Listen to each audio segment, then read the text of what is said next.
I woke up with a blade at my throat. Again. The ship's hull creaked under low orbit pressure, but my brain registered only the cold, humming presence beside my neck. Bleak metal. Ultra-thin. Alien craftsmanship. She was back. The assassin had struck twice already this month, always when the station's defenses were momentarily lowered for cargo transfers. And yet both times she didn't kill me. She simply looked. Her emerald, multifaceted eyes narrowed.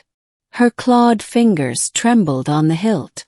And then she vanished into the vents like smoke. Tonight I didn't move. She crouched beside me like some feral panther. Her body shrouded in reactive fabric that shimmered against the dim orange glow of my sleeping pod. Her skin, purplish black, gleamed faintly with bioluminescent lines, patterns like tribal tattoos moving slowly, as if reacting to emotion. Her name was Zara. I'd learned that from a whispered curse shouted during a failed pursuit. Elite assassin of the Nyari Syndicate. Responsible for 37 political removals across 4 systems. And apparently now she was after me. "I know you're awake, human," she whispered, her voice accented, husky, and oddly melodic. "You're the worst assassin I've ever met," I said, slowly opening one eye. 3 attempts. 0 kills. She hissed slightly, leaning closer. I felt her breath, cool, sharp with some alien scent like crushed mint and metal. "You assume my failure was unintentional." My heart skipped. "So, you've been holding back." Zara said nothing. Her gaze was unreadable, but something flickered in her expression. A hesitation, a conflict. Then she was gone again. A blur through the vent panel. Silence. Middle. I filed another false report to Station Command. "Malfunctioning maintenance drones," I claimed. "Knocked over my pod while I was sleeping." But the truth itched in my gut like a parasite. Why wouldn't she kill me? 3 more days passed. I buried myself in reactor calibrations and power efficiency reports. Not because I loved my job. No one really loved being the lone engineer on a half-defunded asteroid station, but because distraction was survival. Then on the 4th night she returned. This time she didn't hover over me with a blade. Instead she stood near the coolant chamber, arms crossed, like she'd been waiting for me to find her. "I need to speak with you," she said. And blinked. "That's new. Be silent. Listen." I stepped closer. The air between us buzzed like an active charge. "I was assigned to kill you," she said plainly. "On direct order from the Syndicate. I figured that much out after you broke into my bunk with a dagger. I was supposed to make it look like a reactor accident.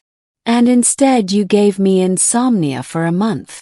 Zara ignored the sarcasm. "I cannot kill you. Not because I'm unwilling, but because I discovered something. Something I was not meant to find." My mouth went dry. "Like what?" She hesitated. "You are not who you think you are." I laughed. Nervously, bitterly. "That's not creepy at all." She moved faster than my eyes could track, grabbing my wrist and forcing a data rod into my hand. "Your medical records. Your DNA scans. Cross-referenced with the Syndicate's genetic archive. You're a match." "Match for what?" "For the prototype." I frowned. "I think you've got the wrong guy. I'm just a station engineer. No military history. No genetic mods. No family records." "Exactly," she said, tightening her grip. "You have no family records because you were created." That word lodged in my brain like a needle. "Created. Years ago," she continued. "Before the Treaty of Uxor, a covert Earth-based program attempted to build the ideal hybrid operative. Human biology mixed with alien genomes. Stronger, faster, adaptive. But the project was scrapped. Too risky. All data was supposedly destroyed. I stared at the data rod in my hand. You're saying I'm one of those hybrids? Zara gave a slow nod. And the syndicate learned about you, feared you, wanted to erase you before you awakened. I laughed again, louder this time, desperate. Awakened. I fix power converters and chase space rats from the vents. You're dormant, she said, stepping closer. But it's inside you. Locked away. I could feel it the moment I saw you.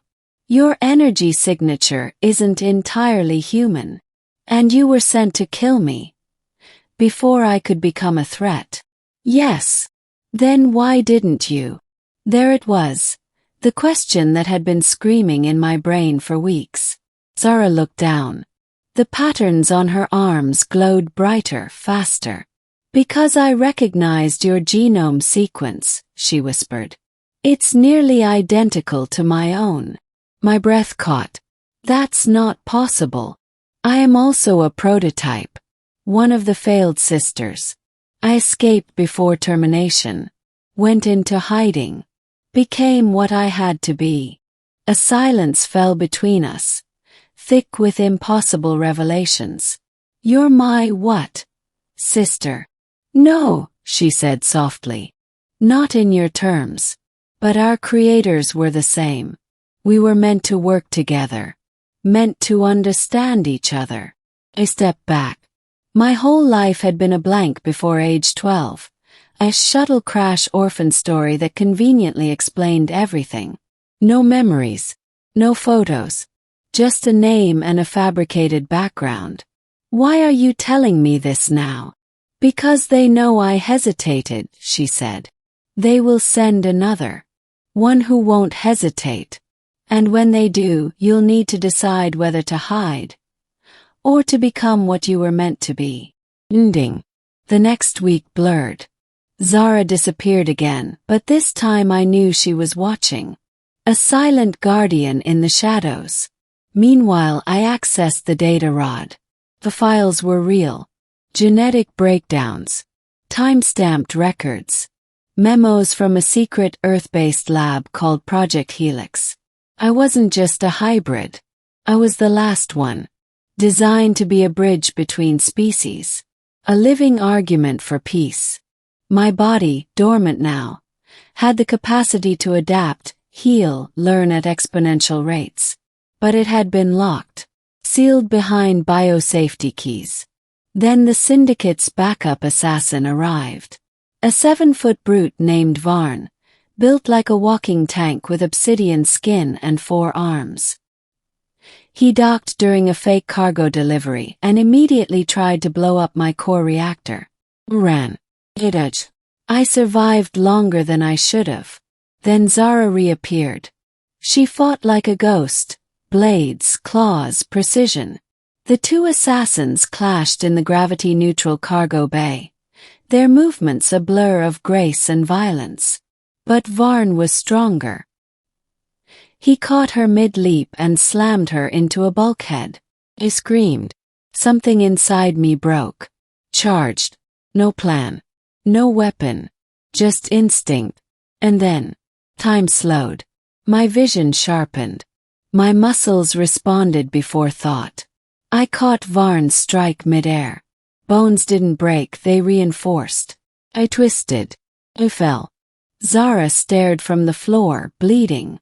Her lips moved, barely audible. You've awakened. We left Varn's body adrift in a sealed airlock pod, heading straight for a star. I sent a coded distress to Station Command. Sabotage averted. Minimal damage. All under control. Technically true. Zara recovered slowly. We hid in the station's unregistered maintenance quarters. She explained more about the Syndicate's reach, about our shared lineage, about others who might still be in hiding. I was meant to kill you, she said one night, her voice barely above a whisper. But the moment I saw your eyes, I remembered mine. She touched her glowing forearm. The lights responded with a gentle pulse.